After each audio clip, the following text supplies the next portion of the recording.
हनुमान् श्रीपदो वायुपुत्रो रुद्रो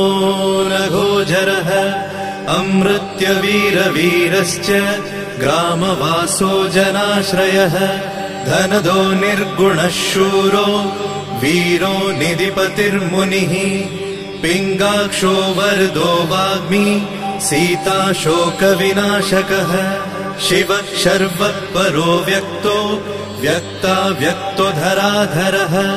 पिङ्गकेशः पिङ्गरोमा श्रुतिगम्यः सनातनः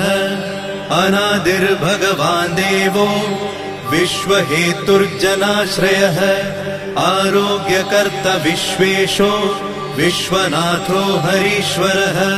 भर्गो रामो रामभक्तः कल्याणप्रकृतिस्थिरः विश्वम्भरो विश्वमूर्तिर्